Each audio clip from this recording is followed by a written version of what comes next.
Boa noite a todos. Para nós é um motivo de grande alegria podermos estar aqui nesta noite. Queremos desde já agradecer a oportunidade que nos foi concedida pelos dirigentes desta casa, bem como agradecer a presença de todos os senhores que deixaram o conforto dos vossos lares para estar presentes aqui conosco, refletindo sobre os ensinamentos de Jesus. Muito obrigado a todos. Nós selecionamos para a noite de hoje o tema Redescobrindo o Perdão. É um tema bastante sugestivo. Nesta noite, nós iremos falar sobre saúde, mas também iremos falar sobre doença. Mas não da doença que atinge o corpo carnal, de uma doença que atinge tecidos mais sutis, os tecidos da alma. E para curarmos de forma efetiva esta doença, só existe um remédio. E este remédio chama-se perdão. Em verdade, nós nos acostumamos a pensar no perdão como uma medida religiosa, algo a ser praticado nos templos, nas igrejas, nos centros e assim por diante. O perdão saiu do âmbito religioso e encaminhou-se ao âmbito acadêmico, ao âmbito científico. Inúmeras universidades ao redor do mundo têm desenvolvido projetos de pesquisa a respeito do perdão. E é justamente com este enfoque, então, que nós conduziremos as nossas reflexões na noite de hoje.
Até não muito tempo atrás, quando alguém ia candidatar-se a um emprego, sobretudo nas grandes empresas, um dos quesitos que era levado sobremaneira em consideração é aquilo que nós conhecemos como QI, coeficiente de inteligência.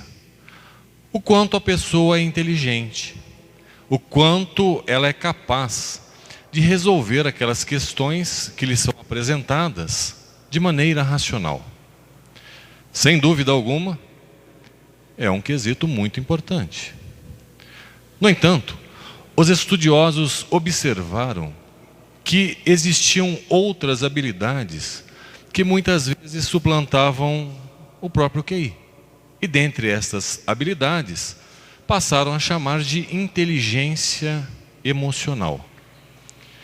Que, a grosso modo, nós poderíamos dizer que é a capacidade que a pessoa tem em lidar com as diferenças.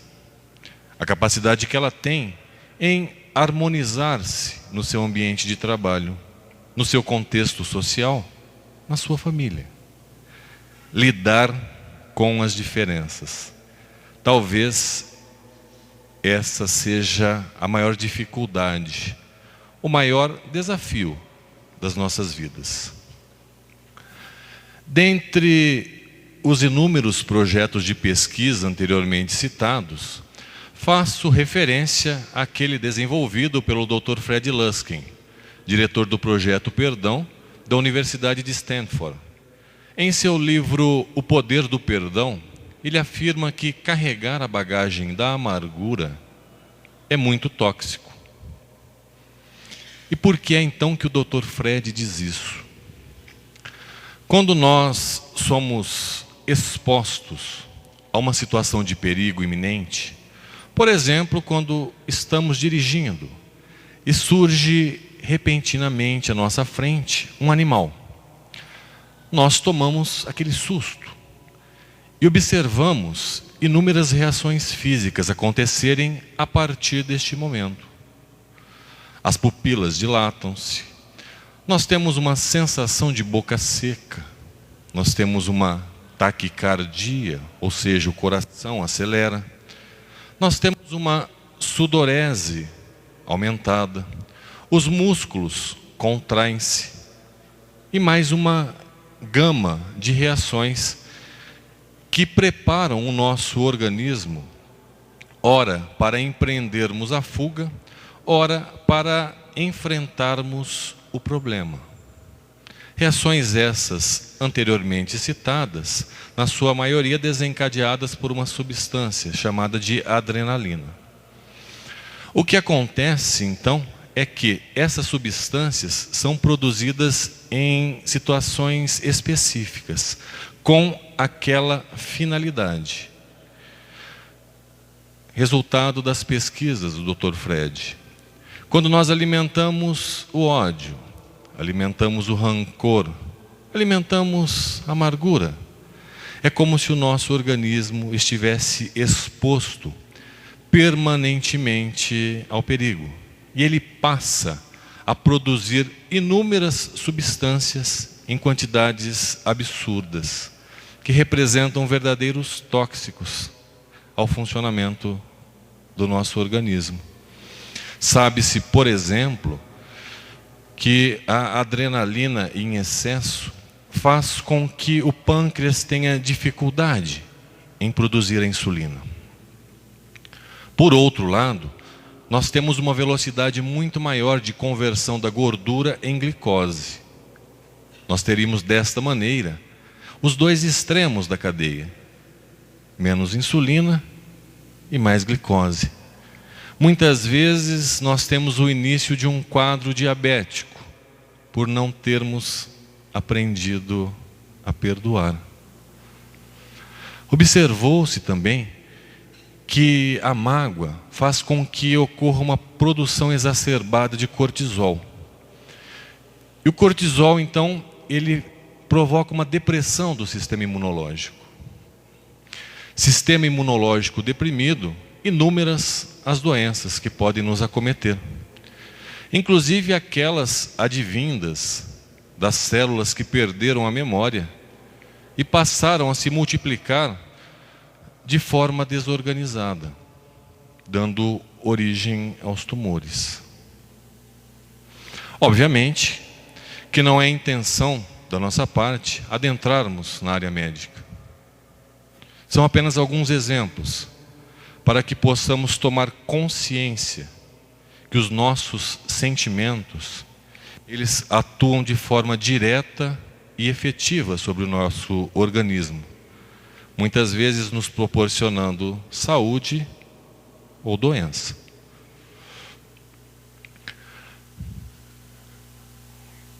Adrenalina e o cortisol, dentre outros efeitos, provocam uma aceleração do coração, da respiração e faz a mente disparar. Ao mesmo tempo, a liberação de açúcar estimula os músculos e os fatores de coagulação aumentam no sangue. Fatores de coagulação aumentados, maior chance de trombose, de AVC, de infarto. Só coisa boa, aquela magoazinha que a gente guarda em função de uma palavra que muitas vezes o nosso companheiro nos ofereceu e nós não gostamos. O efeito depressor do cortisol no sistema imunológico está relacionado a doenças graves. Ele esgota o cérebro, causando atrofia celular e perda de memória. Ainda mais, provoca doenças cardíacas por elevar a pressão sanguínea, os níveis de açúcar no sangue, enrijecendo as artérias. Então, de acordo com o Dr. Fred, perdoar é acima de tudo terapêutico. Tais estados de espírito influenciam o campo físico, chegando mesmo a impedir a liberação de fatores antitumorais e o consequente bloqueio da própria capacidade reativa, predispondo o organismo ao desenvolvimento de neoplasias malignas, que nós dissemos anteriormente. Muitas vezes um câncer tem origem a partir de uma mágoa, que foi ali alimentada durante anos.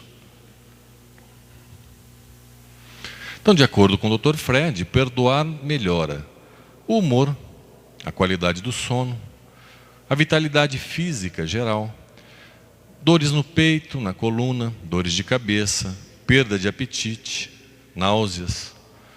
Na verdade, melhora tudo. A partir do momento que nós nos desvinculamos daquela situação que nos aflige, nós passaremos a ter uma qualidade de vida muito melhor. Então, Luskin descreve o perdão como sendo uma forma de se atingir a calma e a paz, tanto com o outro quanto consigo mesmo. A terapia que ele propõe encoraja as pessoas a terem maior responsabilidade sobre as suas emoções e ações e serem mais realistas sobre os desafios e quedas de suas vidas. Eu diria que a palavra-chave está aqui, maior responsabilidade sobre as suas emoções e ações. Nós, até certo ponto, nos achamos no direito de sentir a mágoa quando alguém nos faz algo que nos desagrada. Primeiro ponto, aquela pessoa que nos fez algo, muitas vezes não teve a intenção de nos prejudicar. Segundo, muitas vezes ela nem tomou ciência que aquilo nos desagradou. Terceiro, ela continua a viver a sua vida muito bem. E nós muitas vezes estamos nos envenenando por conta de não saber processar aquela situação. Então, acima de tudo, perdoar é uma atitude inteligente, muito inteligente. Aquele que perdoa é o maior beneficiado, em todos os aspectos. A ciência hoje consegue nos comprovar isso claramente. E a ciência também, ela nos oferece inúmeras contribuições no sentido dessa busca por uma saúde integral. Nós poderíamos citar aqui a bioeletrografia, que até não muito tempo atrás era conhecido como fotografias Kirlian. É possível, então, através de um equipamento apropriado, fotografar o campo biopsicoenergético do paciente e, a partir das imagens ali obtidas, chegar a diagnósticos de doenças em curso que ainda não se manifestaram ou de desarranjos energéticos que, se não corrigidos, manifestar-se-ão em alguma doença. Então é possível, pelas cores e a sua disposição, fazer este diagnóstico. Muitas vezes nós alimentamos um sentimento lá no fundo do nosso eu que está nos trazendo algum prejuízo. Muitas vezes nem nos demos conta daquilo.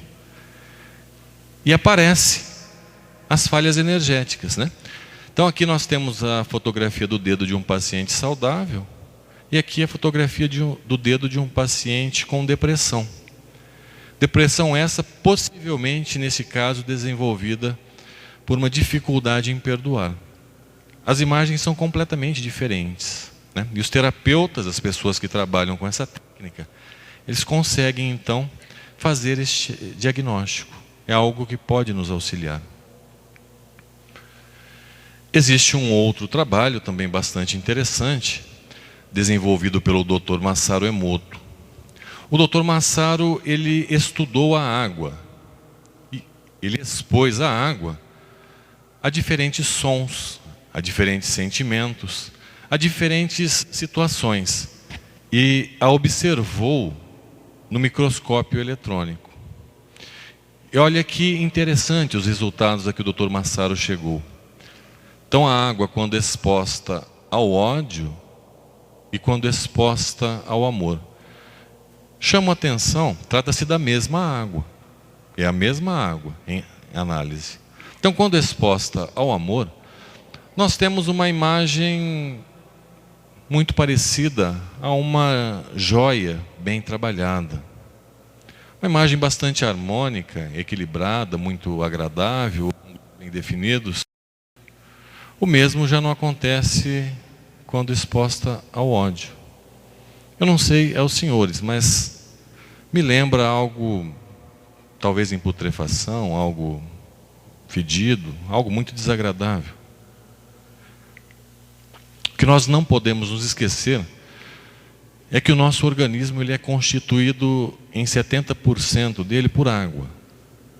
Então, quando nós alimentamos a mágoa, o ódio, o rancor, é este o meio que nós estamos oferecendo às nossas células.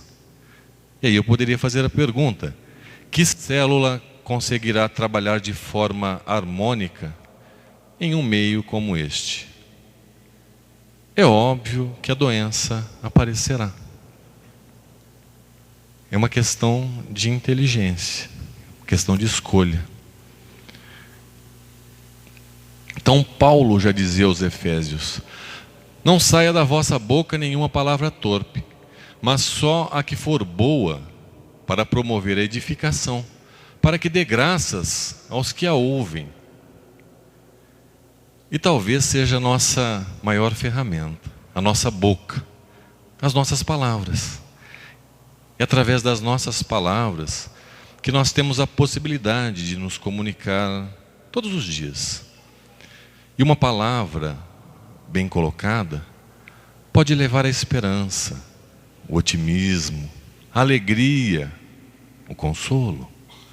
Mas por outro lado, uma palavra equivocada pode arrojar a criatura a um sofrimento superior a uma punhalada, por exemplo. É uma grande ferramenta que nós temos nas nossas mãos.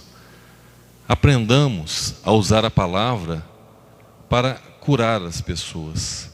Não sejamos nós os portadores do desequilíbrio, da desavença, dos sentimentos negativos, dos comentários desairosos. Faz parte da nossa escolha, do nosso dia a dia. É o nosso meio de comunicação mais efetivo do nosso cotidiano. Paulo, então, já nos oferecia uma sábia recomendação. E aqui, então, nós temos alguns outros exemplos do trabalho do Dr. Masaru. A água, quando exposta ao som da música clássica, no caso, a área para a corda em sol de Bach, e quando exposta a um rock heavy metal. Então, quando exposta à música clássica, nós temos uma estrutura harmônica, algo equilibrado. O mesmo já não poderíamos dizer quando exposta ao som heavy metal. Obviamente que gosto não se discute, mas é o que acontece cientificamente. E existem alguns estudos que correlacionam índice de suicídio e rock e heavy metal. Talvez tenha alguma ligação.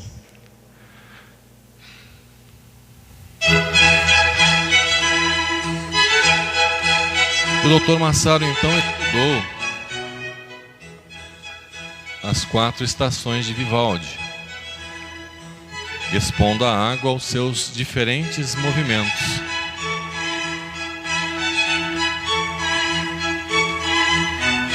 E nós podemos notar que para todos os movimentos da música, nós temos estruturas muito bem trabalhadas, equilibradas, harmônicas, estruturas muito agradáveis. Trata-se da mesma música. Por aqui nós já conseguimos imaginar como que essa interação é precisa e minuciosa, dependendo dos instrumentos predominantes, do timbre, da altura e assim por diante, nós temos uma conformação especial. A música clássica, de forma geral, nos apresenta esse tipo de conformação, algo sempre muito harmônico, muito equilibrado. Um outro exemplo, a Pastoral de Beethoven, também uma música bastante conhecida. E essa interação ela é tão importante a ponto de existir a faculdade de musicoterapia, onde os terapeutas são capazes de indicar sinfonias específicas para determinadas doenças, para determinadas moléstias. Eu me recordo, por exemplo, que tem uma sinfonia de Mozart muito utilizada para pacientes com problemas cardíacos. Então essa interação ela é muito precisa. Em momentos tumultuosos, tais quais os que vivemos na atualidade, tirar 5 minutos de um dia para fazer uma oração, para ler uma página edificante, para ouvir uma boa música, pode fazer a grande diferença no nosso dia. Aqui alguns outros exemplos, olha. Antes da prece, depois da prece. Olha que diferença. Depois da prece nós temos uma estrutura totalmente organizada. Talvez comece aí a explicação para muitas curas que acontecem pelo poder da fé. Quando nós oramos, quando nós temos fé, nós modificamos completamente o meio e damos melhores condições para as nossas células trabalharem. É importante nos conectarmos ao Pai. Acima de tudo, é uma fonte de saúde. Quando se pronuncia a palavra Hitler, um rio cristalino no Japão, um rio poluído e palavras de amor.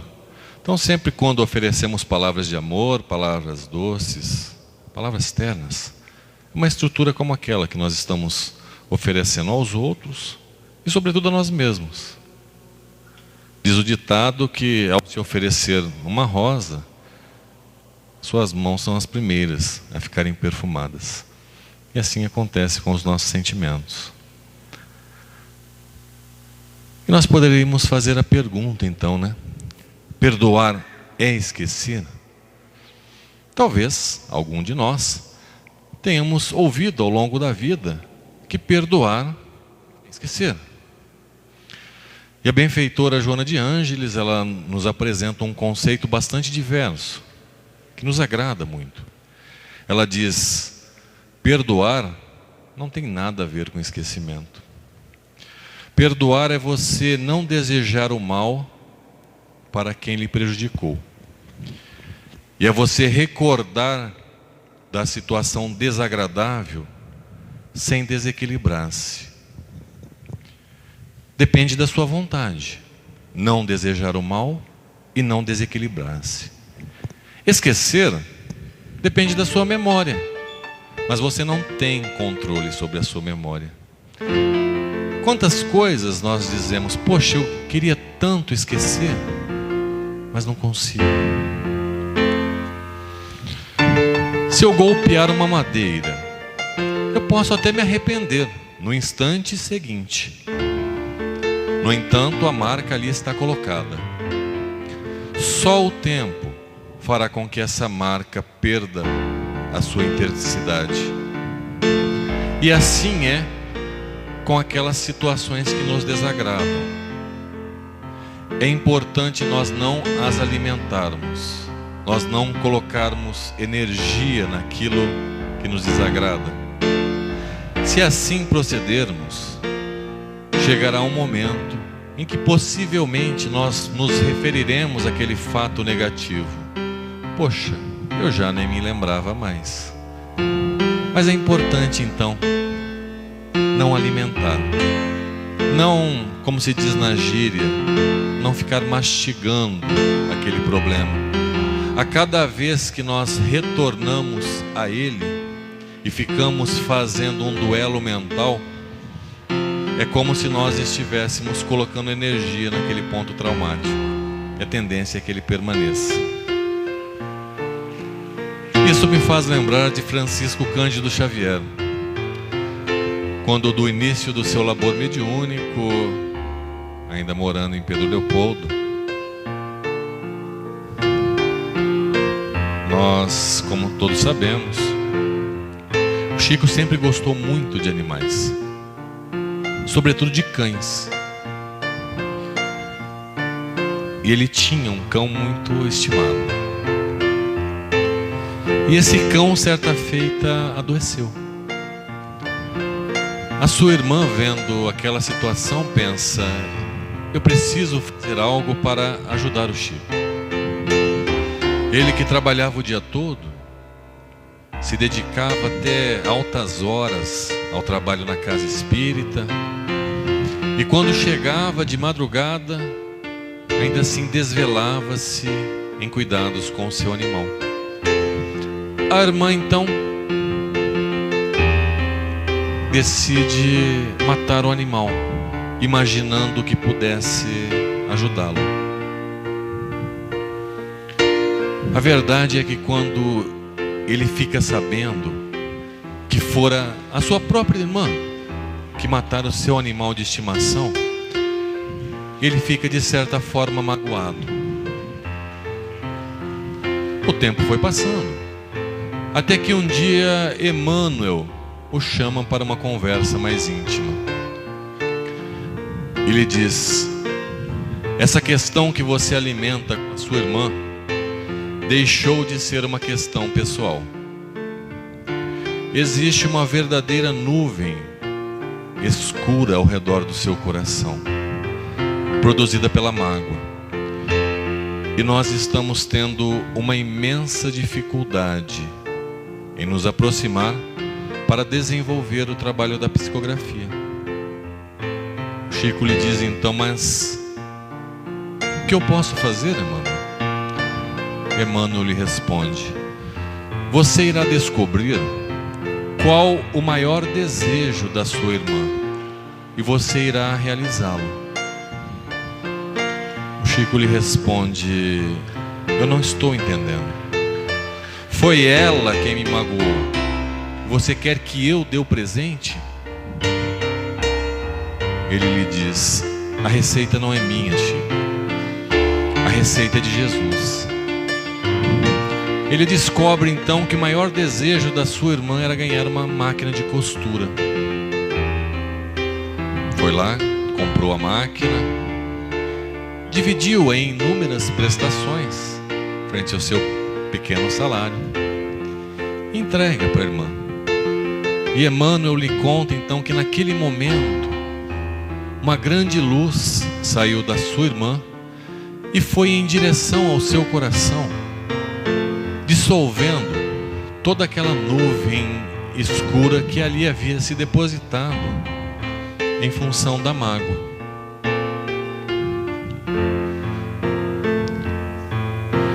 E já que estamos falando em Francisco Cândido Xavier, aproveitamos o momento para uma singela homenagem a essa grande criatura que dedicou toda a sua vida a serviço do próximo.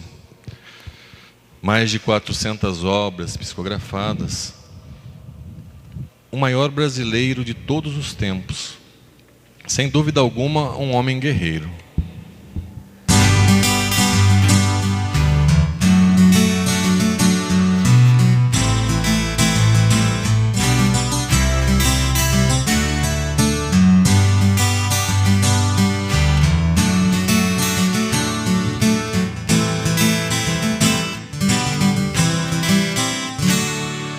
Conheço a bela história de um grande mineiro que agiu de forma tão humilde e tão verdadeiro. Seu nome é Chico Xavier, um homem guerreiro. Fez tudo o que pôde por este povo brasileiro. Jamais humilhou alguém, com amor sempre tratou. Praticou a caridade em cada ser que auxiliou. Deixou um belo exemplo para a humanidade seguir. Este é o melhor caminho para quem busca evoluir.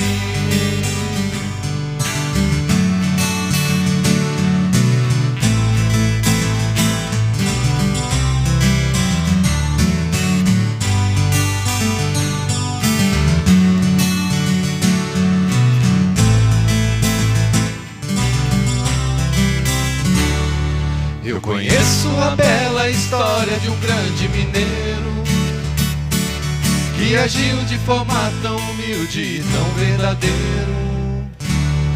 Seu nome é Chico Xavier, um homem guerreiro.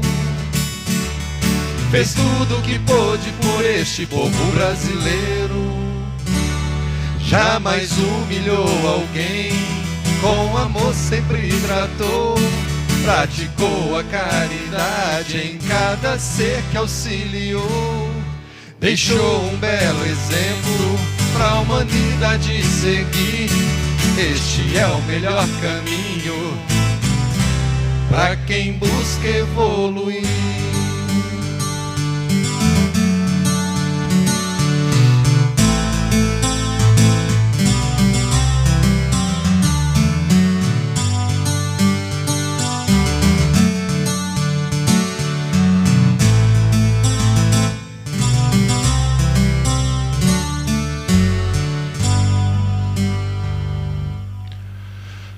No livro Caminho, Verdade e Vida, Emmanuel terá a oportunidade de nos dizer: todos os sentimentos que nos foram conferidos por Deus são sagrados. Todos. Constituem o ouro e a prata da nossa herança divina. No entanto, com o passar do tempo, nós deixamos que estes tesouros enferrujassem.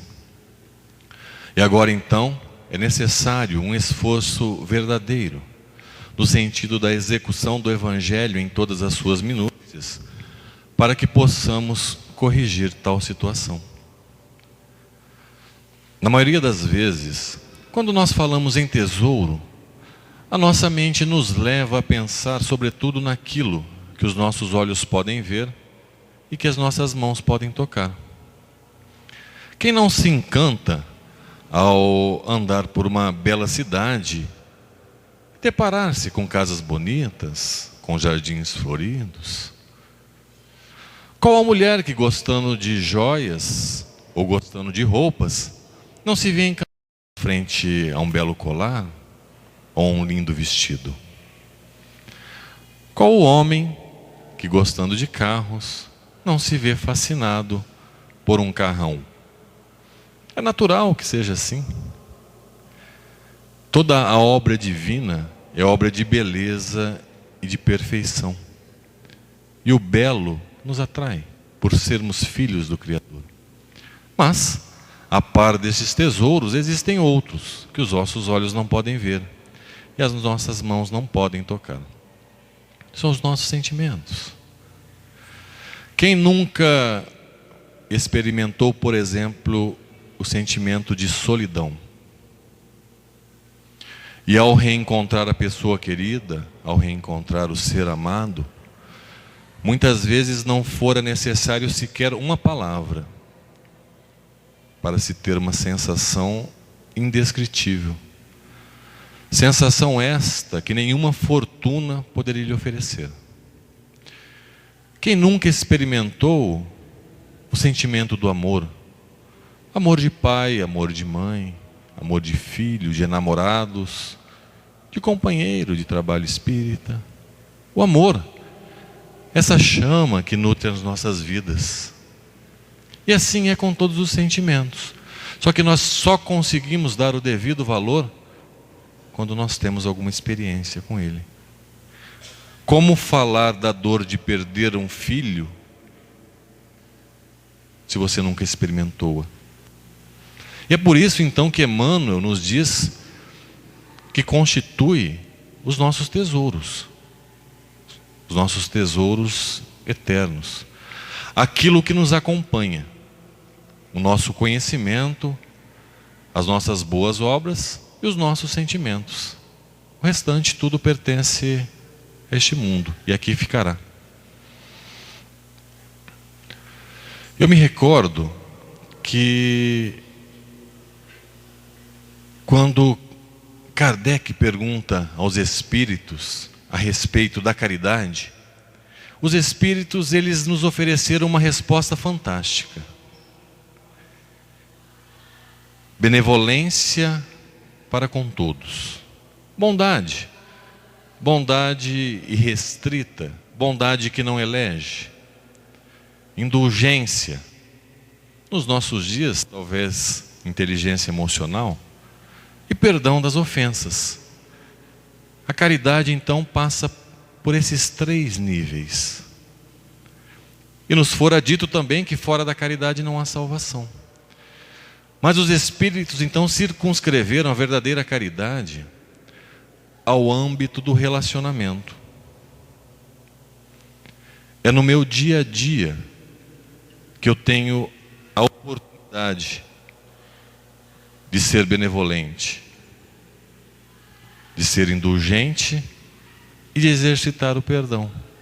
Em momento algum, eles citaram a transferência de recursos materiais, embora em algumas situações seja caridade verdadeira isso. Mas está muito mais ligado a nós no nosso dia a dia. E é justamente onde nós temos a maior dificuldade. Quando Francisco de Assis, já bem velhinho e quase cego, certo dia cuidava do seu jardim. E por estar praticamente cego, não apercebera-se que a noite avizinhara-se. E uma pessoa do seu convívio, percebendo a situação, se aproxima. Eles entabulam uma conversa. E ele lhe pergunta: Pai Francisco, se o senhor soubesse que a morte iria visitar-lhe hoje, o que o senhor gostaria de estar fazendo quando ela chegasse? Ele simplesmente diz: eu gostaria de estar cuidando do meu jardim. Isso denota uma consciência tranquila da pessoa que fez tudo o que podia fazer ao longo da sua existência. Mas um outro fato que me chama a atenção também é o ato de cuidar. Talvez seja o maior segredo da evolução espiritual da criatura humana. Quem aprendeu a cuidar, aprendeu um grande passo no sentido da evolução espiritual. Porque cuidar requer inúmeras virtudes. Um agricultor cuidadoso, ele percebe quando a sua plantação é invadida por um bicho, por uma praga natural. E as pessoas que cuidam dos seus relacionamentos, elas também percebem quando fizeram algo que desagradou o seu companheiro. Nós assistimos todos os dias casais que unem-se frente a um grande carinho, uma grande ternura, um grande amor, separarem-se, muitas vezes diante da agressão física. O que será que acontece? Por que que acontece? Por que que este jardim florido, de repente, se transforma em uma gleba abandonada? Tem alguma coisa errada nesse meio. Por que que a ternura dos primeiros anos não é a mesma depois de 20 anos? Aonde é que nós estamos errando? Sem dúvida alguma, a benevolência é o maior investimento que nós podemos fazer nos nossos relacionamentos. Certo dia, Gandhi caminhava pela Índia, na época medonha da colonização, e fora brutalmente agredido por um soldado, lançando-o ao chão. Ele, sem nenhuma reação de violência, coloca-se de pé. O soldado, agora mais irado, o agride novamente. E ele, sem nenhuma reação de violência, coloca-se de pé. O soldado lhe diz: quem foi que te ensinou a ser assim tão covarde? Ele simplesmente aponta para o crucifixo que o soldado tinha no peito. E lhe diz: foi esse aí, este que está crucificado no seu peito. O soldado coloca-se de joelhos e lhe pede perdão, porque a bondade é irresistível. A bondade é irresistível. Por mais que você faça algo a alguém, e este alguém aparentemente lhe apresente a ingratidão, a semente fora plantada. Chegará um dia, em algum lugar, que essa criatura sentirá a necessidade de devolver para o universo aquele bem que lhe foi oferecido. O bem é contagiante. É necessário, então, investirmos nos nossos relacionamentos, sendo benevolentes. Existe uma frase de André Luiz bastante sugestiva a este respeito. Ele nos diz: nós deveríamos tratar as pessoas da nossa família tal qual nós tratamos as nossas visitas. Por quê? Nós sempre oferecemos o melhor às nossas visitas. É a melhor comida, a melhor louça, o melhor aposento, a melhor roupa. E para aqueles que convivem conosco, que estão ali no dia a dia, que batalham, que lutam, que sofrem, que constroem, nós muitas vezes os privamos do nosso melhor. Chega um momento das nossas vidas que, se nós não formos vigilantes, nós observaremos que o nosso melhor sorriso é para aquela pessoa que passa rapidamente na nossa vida. Uma palavra de carinho, de incentivo, é para aquele outro que nós convivemos 10 minutos durante o mês. E os nossos se veem privados do nosso melhor. É necessário então investir. Mas investir sobretudo quando o relacionamento já ganha 20 anos, por exemplo.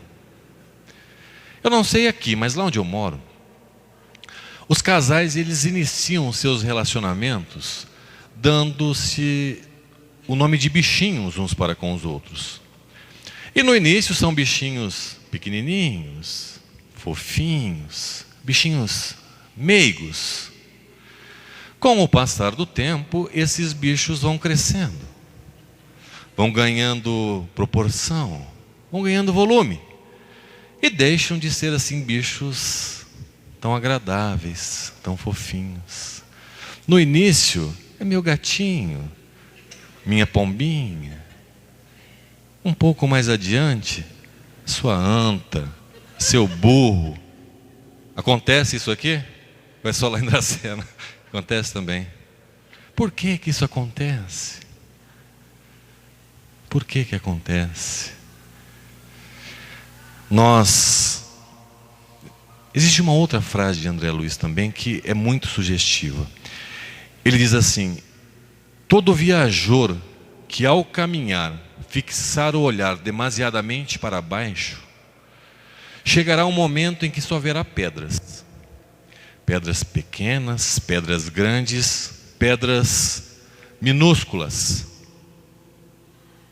E talvez o nosso problema esteja relacionado a isso. É como se nós desenvolvêssemos uma habilidade, entre aspas, que eu apelidaria aqui de olhar microscópico. A gente passa a enxergar os defeitos, todos os defeitos, mas do outro. E passa a se desgastar por conta dessa falta de indulgência. É como se nós fechássemos a comporta do amor do nosso coração por conta da nossa falta de indulgência. E a gente passa a discutir por coisas normalmente muito pequenas.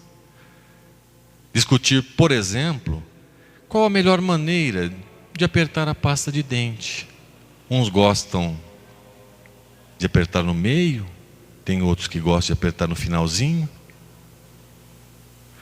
Ou discutir sobre qual a melhor maneira de desenrolar o papel higiênico. Uns gostam com a pontinha para cima, outros com a pontinha para baixo. Tem isso aqui também ou não? Tem também, né? Por incrível que pareça, tem até uma pesquisa na internet sobre a preferência das pessoas a esse respeito. Embora os exemplos pareçam ser exagerados, eu sei que não são, o intuito é chamar a nossa atenção que, na maioria das vezes, nós discutimos por coisas insignificantes, coisas muito pequenas, coisas que jamais nós deveríamos ter discutido. E por conta dessas discussões, muitas vezes nós temos as agressões, a mágoa. E a nossa memória é formidável. Depois de 20 anos de uma discussão, nós somos capazes de... Eu me lembro muito bem, naquele dia você me disse isso. Alimentamos isso durante tanto tempo. Coisas pequenas. Coisas grandes sofrimentos nos unem. E nós deixamos nos perder por conta das coisas pequenas, que são as coisas que acontecem no nosso dia a dia. As pequeninas coisas faz com que muitas vezes nós tropecemos de forma lamentável. É importante então prestarmos atenção nesse aspecto. Alimentarmos a nossa relação com a benevolência, com as pequenas coisas do dia a dia, com a gentileza. Se fosse para resumir toda essa conversa, seja gentil. É o que todos nós precisamos neste momento. Conversar é possibilidade sublime. Não relaxes, pois, essa concessão do Altíssimo, porque pela sua conversação serás conhecido. Vejam, eu insisto na questão da conversa. Ela é muito importante. É de conversas equivocadas que muitas vezes nós temos a mágoa, as dores, o sofrimento. Se for para falar de forma inadequada, é melhor calarmos. Conta-se que tinha um sábio, e esse sábio tinha um discípulo em treinamento. E um dia, um casal veio para consultar-se com esse sábio. Primeiro entrou o marido. E o marido, então, passou a lhe dizer todas as coisas que o afligiam, sobretudo aquelas relacionadas à esposa. Porque nós somos assim. Quando nós temos um problema, nós queremos imputá-lo ao outro. E ele passou a dizer: a minha esposa é assim, ela é assado, ela não me faz isso, ela faz aquilo, eu sofro muito. O senhor não acha que eu tenho razão? O sábio lhe disse: o senhor tem razão, o senhor está coberto de razão. Sai o marido, entra a esposa, e a esposa também passa a lhe narrar as suas dificuldades, sobretudo aquelas relacionadas ao marido. Meu marido é isso, ele é aquilo, ele não me faz aquilo outro. eu sofro muito. O senhor não acha que eu tenho razão? A senhora tem razão.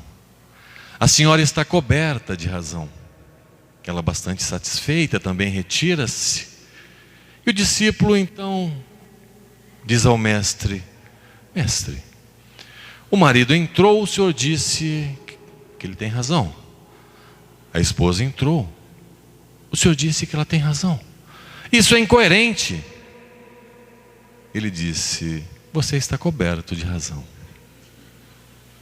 Talvez o grande segredo das nossas vidas, o grande segredo para se viver bem, esteja aí.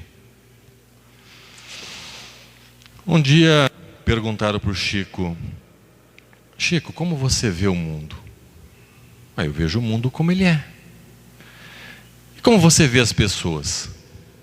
Eu vejo as pessoas como elas são. E você?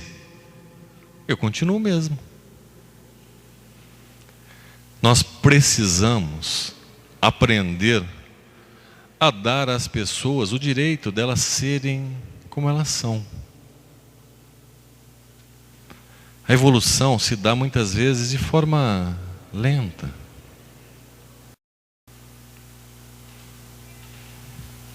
Uma dificuldade, muitas vezes, leva séculos para ser sanada.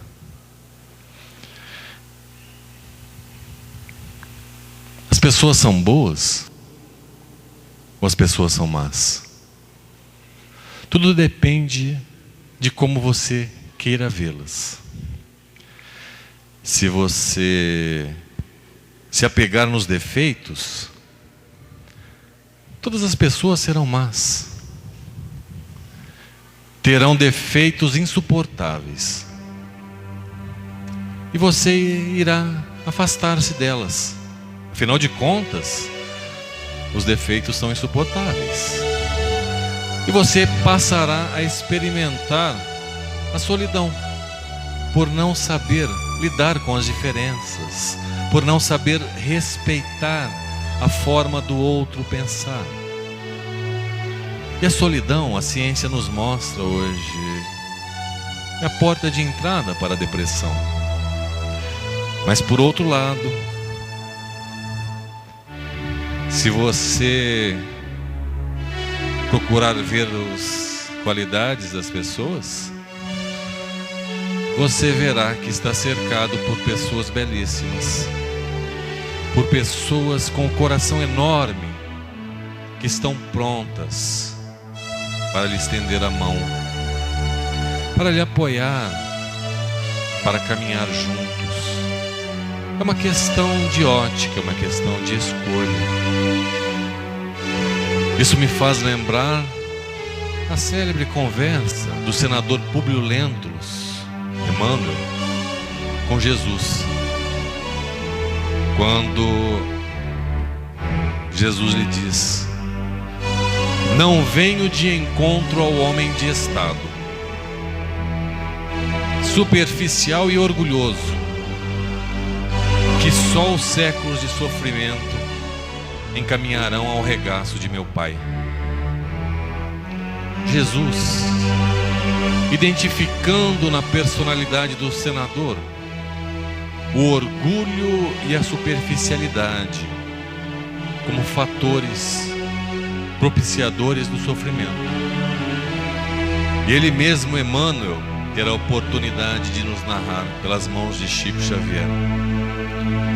Cansado das posições de mando, cansado das posições de posse, resolvi aceitar uma reencarnação em meio a índios selvagens, a florestas virgens, para que pudesse dar o testemunho que a minha companheira já havia dado há 1500 anos antes, referindo-se à sua reencarnação como o padre Manuel da Nóbrega.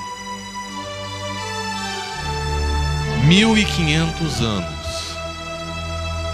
para ele, Emmanuel, conseguir superar uma dificuldade. E nós muitas vezes queremos que nossos companheiros deitem com a dificuldade e acordem sem ela. É necessário termos paciência uns para com os outros. Em uma conversa sobre perdão, nós não podemos nos esquecer. Nós estamos a meio do caminho. Não somos brutos, é verdade, mas também não somos anjos. E entre seres imperfeitos, as relações são imperfeitas. Nós ainda iremos machucar e ainda seremos machucados.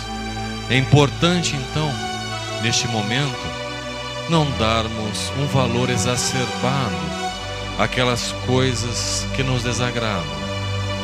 Se dermos-nos as mãos, a caminhada pode tornar-se mais amena. Apoiemo-nos nas coisas boas que a vida nos oferece. E qual o exemplo, então, que Jesus queria nos dar com a cruz? Ele, o ser mais evoluído que já esteve neste orbe, o governador espiritual da terra, uma criatura todo amor, limpou leprosos, levantou coxos, fez enxergar os cegos. Por quê? Por que uma morte tão infamante? Por que uma morte que era oferecida às criaturas mais vis da sua época? Morrer na cruz, sobretudo em meio a dois ladrões. Talvez não tenha sido outro motivo que o das suas últimas palavras. Perdoa-os, Pai. Eles ainda não sabem o que fazem. E Humberto de Campos então irá nos narrar os últimos minutos da vida física de Jesus. E Humberto nos diz: uma verdadeira legião de anjos descera dos céus à terra. Eram milhares que cantavam um hino celeste. E essa música podia ser ouvida ao longe. Milhares cantavam. O mundo espiritual estava em festa. O governador estava voltando. Existiam anjos destinados a consolar Maria, a consolar os apóstolos. Existiam outros cuja função era tocar nas feridas de Jesus com substâncias medicamentosas, diminuindo-lhe as dores físicas. Alguns outros anotavam o nome das pessoas envolvidas para um posterior reparo. Eram os anjos da justiça. Mas eis que surge um anjo.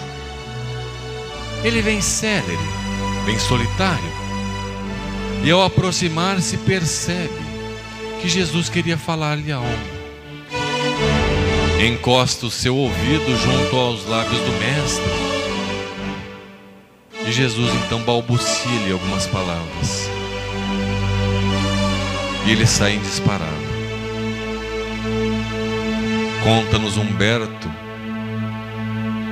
que era o anjo da caridade. Jesus havia pedido que ele fosse socorrer Judas, que acabara de suicidar-se. Mesmo da situação mais humilhante que uma criatura na terra poderia passar, inclusive ofertando a sua própria vida, ainda assim as suas palavras foram as do perdão, como uma medida para todas as situações. Passo a narrar-lhes um fato ocorrido entre dois dos maiores tenores que o mundo já conheceu, Plácido Domingo e José Carreiras. Um madrilenho, outro catalão.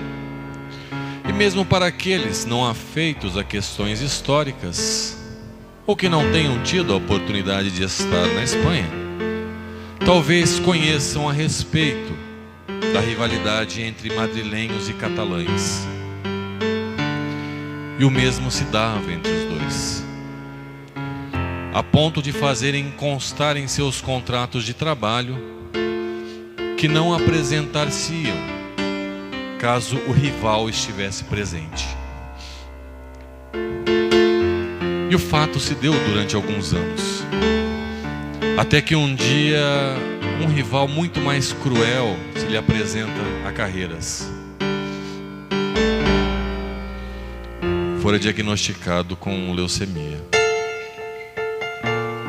Dera início ao tratamento, naquela época feito nos Estados Unidos. Inúmeras viagens, transplantes, trocas de sangue. E embora possuidor de uma pequena fortuna, em determinado momento, se viu obrigado a interromper o tratamento por falta de recursos financeiros. Até que teve notícia de uma instituição em Madrid destinada ao tratamento de pacientes leucêmicos. E resolve ir até lá. E lá chegando fora muito bem tratado. Obtivera a cura. Agora de volta aos palcos, recebendo os altos cachês de que era merecedor, sente necessidade de retornar à Fundação Hermosa para ofertar algum auxílio, para que outros talvez pudessem se tratar e quem sabe ter a mesma sorte que a sua. Qual não for a sua surpresa ao ter contato com o estatuto da instituição, vem saber que fora fundada pelo seu maior rival, com o objetivo primeiro de o atender. E mantivera-se durante todo aquele tempo no anonimato, para que não causasse nenhum tipo de constrangimento. Ele muito sensibilizado,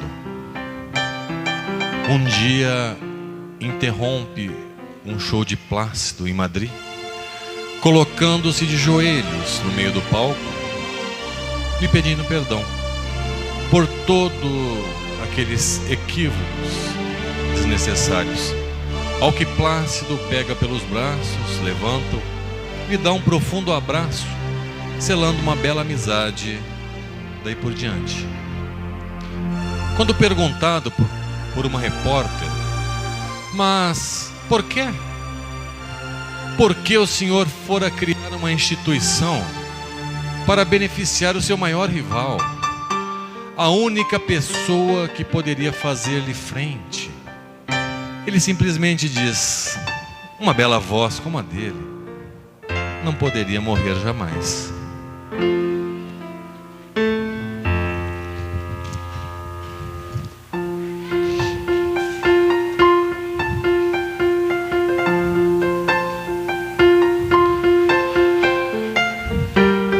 Na maioria das vezes, quando nós vamos felicitar alguém, nós costumamos oferecer saúde e paz. E talvez dessa conversa nossa nessa noite, nós possamos depreender que nem a saúde e nem a paz sejam possíveis se nós não aprendermos a perdoar. Então nós executaremos uma música bastante conhecida chamada A Paz. E eu convido a todos que a conheçam também, que cantem conosco.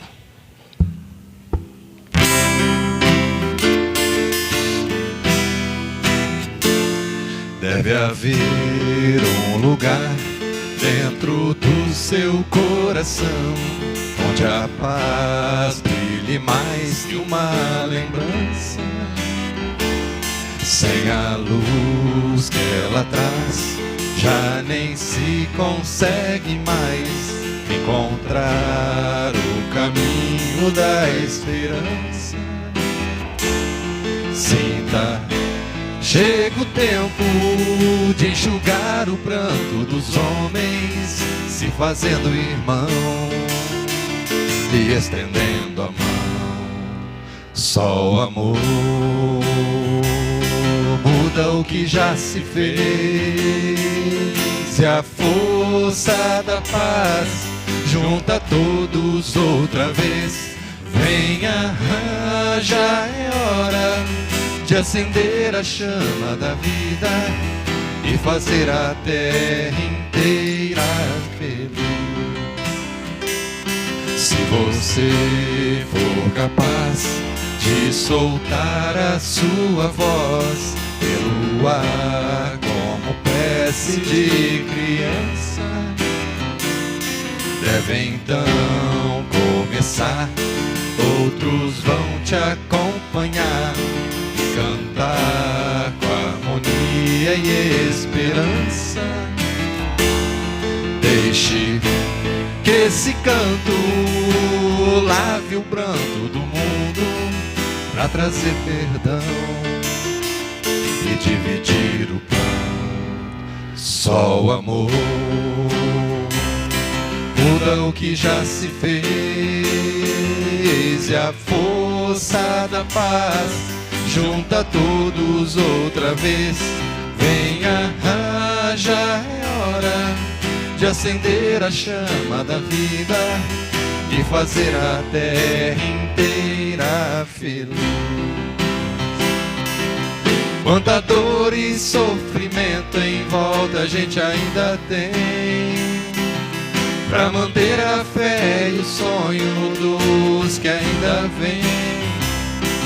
A lição pro futuro vem da alma e o coração, pra buscar a paz, não olhar pra trás, com amor.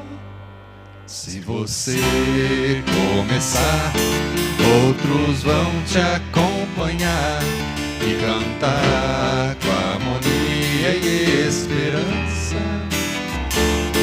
Deixe que esse canto lave o pranto do mundo pra trazer perdão e dividir o pão. Só o amor muda o que já se fez, e a força da paz junta todos outra vez. Venha, já é hora de acender a chama da vida e fazer a terra inteira feliz. Só o amor muda o que já se fez, e a força da paz junta todos outra vez. Venha, já é hora de acender a chama da vida e fazer a terra inteira feliz. Só o amor muda o que já se fez, e a força da paz junta todos outra vez. Venha, já é hora de acender a chama da vida e fazer a terra inteira feliz. Venha, já é hora de acender a chama da vida e fazer a terra inteira feliz. Inteira feliz. Inteira feliz. Boa noite a todos.